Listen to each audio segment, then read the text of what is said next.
Chapter 7 is up next. Let's go ahead and dive in. So the first thing we studied in Chapter 7 was how to graph exponential graphs. So we are going to make an XY chart so we get a nice picture.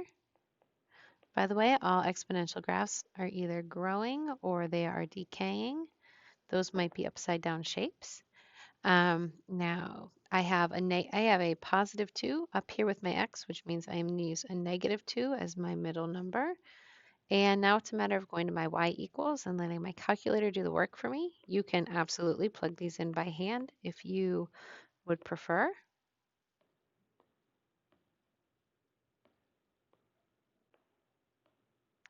So I'm going to surround negative 2 with numbers.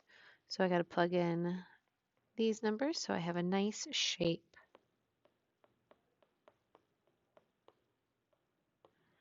All right, negative 4 is 1.19 I saw. Negative 3 is 2.2 essentially, or 2.17. Negative 2 is 8, so that's a big number. Negative 1 is 43, and 0, wow, 0 is a large number. So 0 is going to give us 253. So you can choose to skip by tens if you want to skip by tens. You can choose to skip by ones, as long as you understand the fact that this graph will be moved left 2 units and up 1 unit. So it's going to approach positive 1 as it gets smaller and smaller. So I'll just skip by ones. I'll have a nice enough shape. So over 2 and up 8. Over to the left 1 and up 43. Don't think that that's going to be happening. Okay, so this is exponential growth. Just taking a look. Okay, that's right. So let's do over 3 up 2. We'll just pass 2. Not much by any means. Over 4 up over 1. And I have my exponential shape taking off.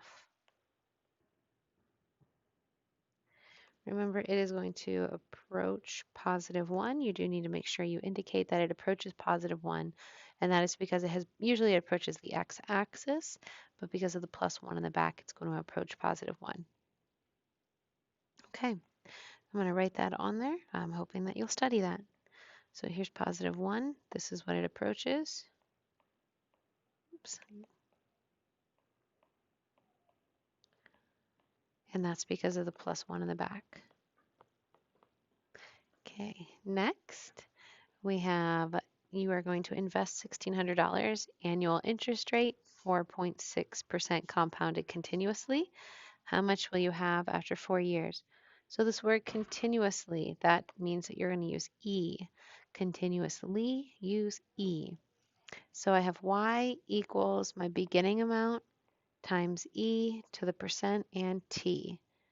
So that is Y equals my beginning amount times E to the percent times T. So the percent is 4.6, just like we talked about in chapter 7.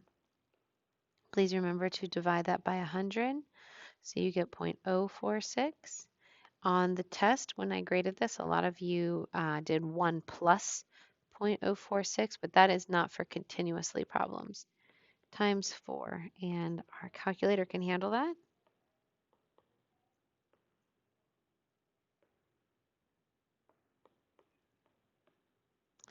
All right, 0.046 and 4, part of my exponents. I used the E button. If you are not sure where the E button came from, make sure I round to the nearest penny. If you are not sure where the E button came from, it is second and ln. All right, how does the graph of this compare to the parent function of this? So let's talk about all the new things. The negative sign in the front reflects it, specifically around the x-axis.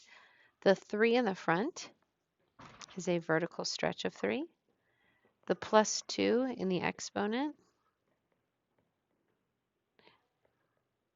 is left 2 units, and the minus 7 in the back is down 7 units.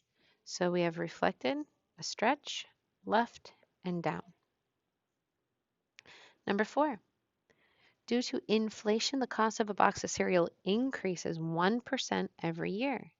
So the first thing I want to do is divide that by 100. 0.01 is the decimal I am looking at. This year, the cost is $2.98.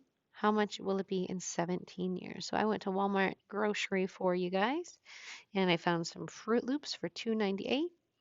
This is not the same formula, so I'm going to write it down and put an X through it. You do not use that formula because I don't see the word continuously. So instead, we use the other formula where we do 1 plus the percent in parentheses, nice and big, to the t power. So that's y equals my amount of cereal, 1 plus my percent that I divided by 100, and I am looking at 17 years. All right, Fruit Loops, 17 years. What am I going to be? Ooh, I'm going to be 52 years old. Man, I might be buying Fruit Loops for my grandkids. Um, wow, I'm getting old. No offense to the parents out there. So when I'm buying these Fruit Loops in 17 years, I can expect to pay $3.53. Number 5 is about the earthquakes. It's important for me to remind you that intensity is a power of 10, and energy is a power of 30. Or not a power, a base. I said power, I meant base. I apologize. All right, so let's take a look. We're going to compare. I changed this up from what it used to be, Peru and Italy. So let's find the difference between the two of them, Italy and Peru. And we're going to talk about energy. So we have 2 earthquakes, and they are asking how many more times energy was released by the earthquake in Peru than the earthquake in Italy. All right, so to do that, I need to subtract them. I think I have a little bit of room over here. Okay, so I will do 8.1, the big one, minus the small one.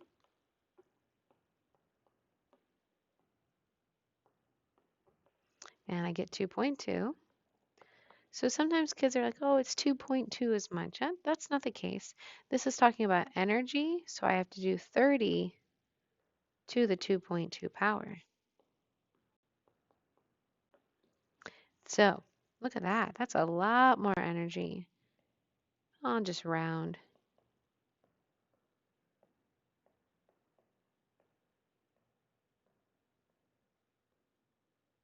So 17,077 times as much energy. So we subtract our exponents, and then you either do intensity as 10 or energy as 30. Wow, that's a big difference. So just make sure, like on the final, if I ask about intensity, you still subtract them but use 10. If I say energy, subtract them but use 30. Number 6, there's 2 parts to number 6. I could find 2 types of problems that I could take care of here. Choose the equivalent equation in logarithmic form. So this is exponential form. Maybe you want to label that. And they want me to make it into logarithmic form. Well, logarithmic form means it has a log. I need to fill in these 2 items. The base, oh, and it's going to equal that. Remember, it always equals the exponents. Logarithms are exponents. So the base is 125. So this is always the base. Let's see, I want to write with a thicker, whoa, way too much, Langeli. This is always the base. This is the exponent. This is always the answer. Okay. I guess I'll just put like answer. I don't know. Solution. Okay. Base and exponent. So the base was 125. I think I need to shrink that down quite a bit. Of what number? 625. And that is going to equal, what is that? I need to erase it. I got too excited. 4/3. It always equals the exponent. Oops. 4/3. You can tell it's the end of the day. I don't have quite as much energy as I usually do. All right, so log base of 125 of 625 is 4/3. That's like going from water to ice, from one form into another form. Now we're going to do that again, but we're going to go in reverse, okay? So to go in reverse, this is in log form. I need it to be in exponential form. So my base is my basement of 32. My exponent is my answer, 3/5, and that equals 8. All right. I was trying to think if there's a neat little way for me to explain that. I'll try using this. Maybe you guys will like this, maybe you won't. So let's say we have a log of a number down here. Let's call it B. And then of a number, A. I'll use a capital B. Then we have an ans, it equals an X and equals that. Let's say that that's our logarithm, okay? And B, A, and E, B, A, and E are numbers. Maybe I've seen this in the past, like pretend your equal sign is like a solution. See how it says the word base? Look how this applies. You would do base to the exponent, S, and then my answer. I don't know if that's helpful or not. B stands for base, E stands for exponent, S stands for solution, and A stands for answer. But then like when you put it in logarithmic form, it spells the word base. Maybe I just confused you and you need to pretend like the last 2 minutes didn't exist. All right. Let's take a look at this. It says, what is the graph of this logarithmic equation? So what I did here, guys, is we're just going to do kind of like a little free-handed drawing here. We're not going to do anything specific. Back when we studied chapter 7, I would make you do the inverse, change your XY table, adjust your XY table. How about for right now, I tell you it is enough for your final if you leave this room knowing this means left, this means down, and a log graph looks like, let's see, looks like this. And it typically approaches the y-axis, but doesn't approach the y-axis. I don't know why I drew your axes as broken, but I did. So what I'm going to do is now it's going to, instead of approaching your y-axis, it's going to approach -1 because it's moving to the left. And it's going to go like that. Oh, and it goes down 7. So it takes that turn a little lower than what we're used to seeing. There you go. That's a pretty darn good graph. If you know that that means left and down and you know the general shape, you'll be okay. Okay, let's take a look at these 3 parts here. Number 8, we have finding the value of the expression, evaluating a logarithm, and find the value of the expression. So all of these are in logs. So what I'm going to do is I'm going to remind you about change of base. Okay, so some of you are like, I can go to Google and type this in. Okay, I guess you can. But I guarantee you, if you go to Google and try to type it in versus me just using my calculator and change a base, it's going to go so much faster. All I need to do is change it to a base of 10 because my calculator is in base of 10. Even your iPhone calculator is a base of 10. So I change it to log of 92, base of 10, divided by log of 4, base of 10, and watch how fast it is.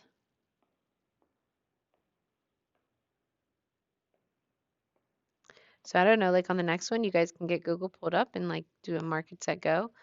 But if you can, let's see, it says nearest hundredth, so it's 2 decimal spots. I mean, I can guarantee you this is just that change of base does not take very long. So I'm in my calculator, I'm going to change the base to 10. So just write log. Remember, the 10 is implied. 1 over 625 goes in the top one, and 5 goes in the bottom one.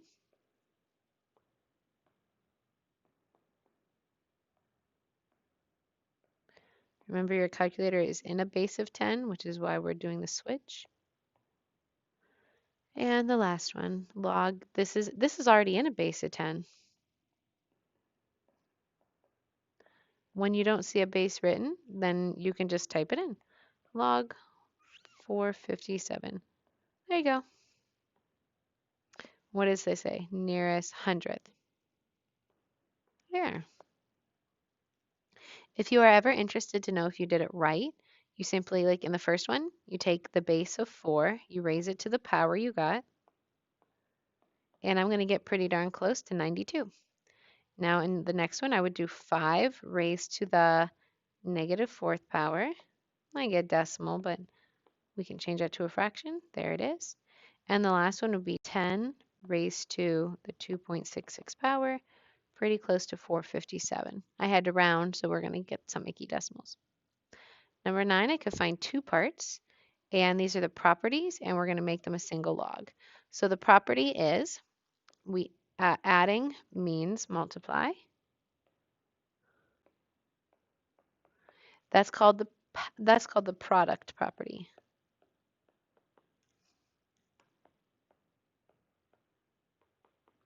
That's why we put our two logarithms together and we did 7 times 2. That's why the final answer is log 414. The base stays. Now we'll do properties again. When you have a number out front, that goes on to the 6, so it's like 6 squared. And then addition, so this is the power property. Oops, I spelled power wrong.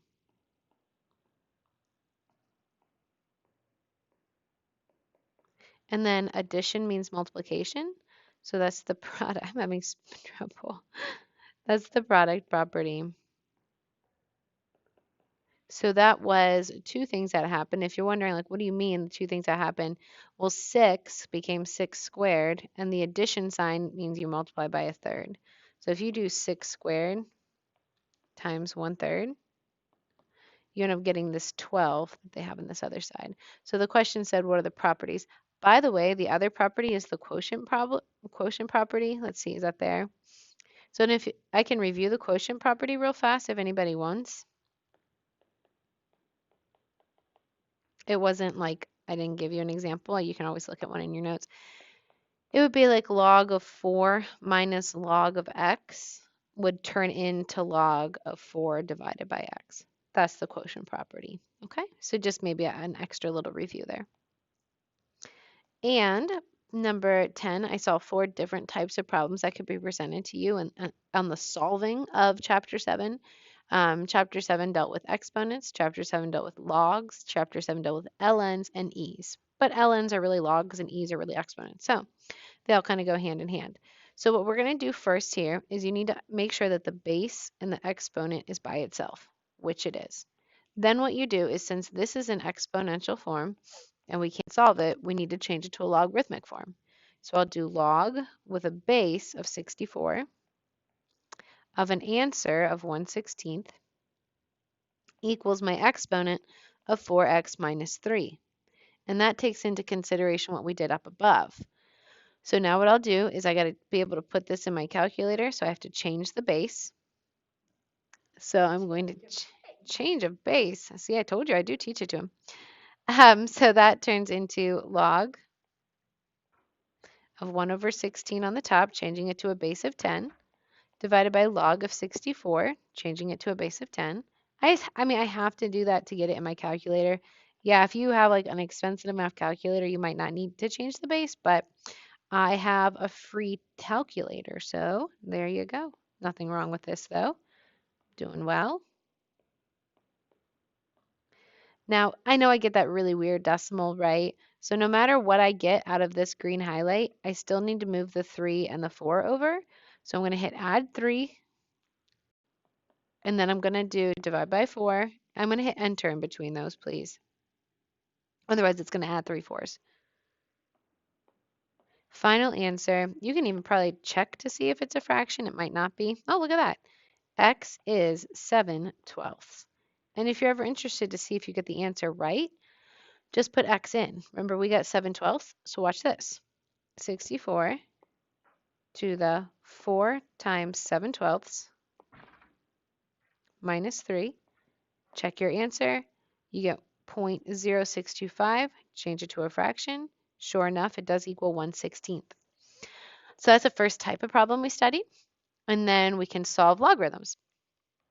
So you can see this is in a log form. I need to change it to an exponent form. So log form change to exponent. So let's check it out. Oh, but before I change it to exponent, we need to make it a single log. So these two come together, and that the addition sign means multiply. So 3x times 9 is 27x. What's my base? Oh, it's a base of 10. That's nice. Base of 10. I'm going to put that on there so I don't forget it. 3 times 9 is 27 with an x. I mean, you could change the base. You don't have to change the base, but I mean, you could. No, actually, that would be silly because our x is part of our, excuse me, our x is part of our logarithms. We better not change that base. That's right. We need to change, x is trapped by a logarithm. We need to make it an exponential form. 10 is my base, 0 is my exponent, 27x goes on the other side. So 10 to the first is just 1. Anything to the 10 to the 0 power is 1. Anything to the 0 power is 1. I'm going to drop that over here because it's getting a little scrunched there.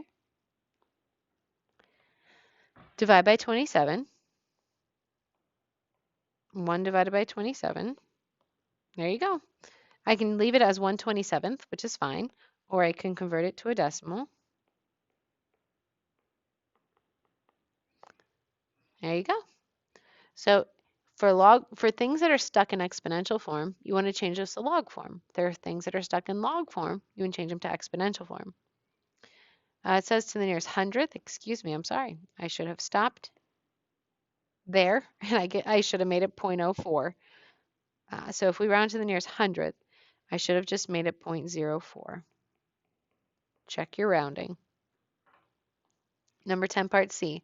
So this time x is trapped by an ln. What undoes an ln? An e. So the ln item is by itself. There's nothing outside of the ln. So we're going to change this to an e problem. So I will do, and if you're not sure why, remember ln has a base of e. So here you go. We're going to change it to an e. E to the 8th power equals 2x minus 1. I'm going to put e to the 8th on your calculator. And so I put this in my calculator. What I'm putting in a green highlight went in my calculator. I need to move that 1 over, so I'll add 1, make sure to hit enter, and then divide by 2, and make sure to hit enter. So I'm going to add 1, hit enter, divide by 2, hit enter. So I get 1490, I'm going to read the directions this time, 1,000. That's 3 decimal spots. 979. There you go. All you have to do, plug it in to double check it if you want. Nothing wrong with double checking as long as you don't run out of time.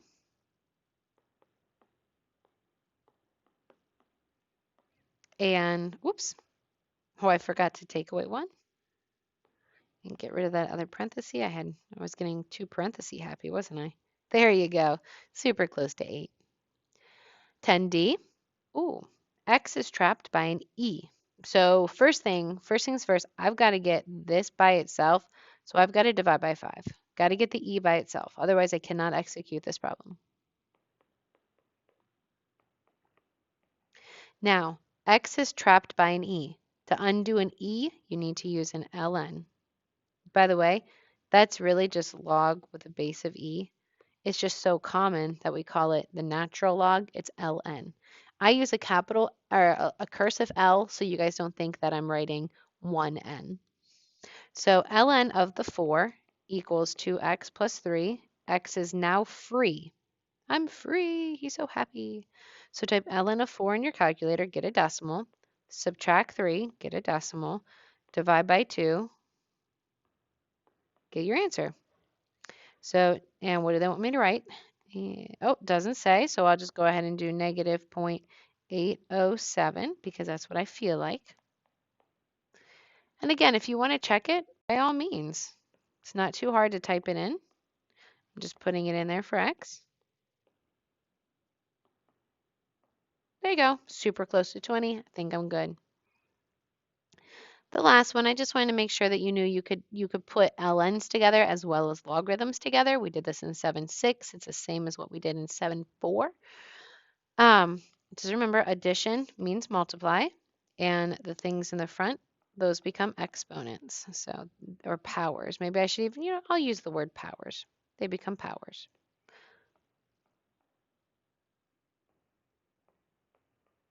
I got the power. All right, so this is going to be an ln. This is going to be 3 cubed. This is going to be c cubed. So that's 3 to the third times c to the third. Well, why don't we just finish? We know 3 cubed, don't we? 27. Now I've got my final answer, and that's a wrap for Chapter 7.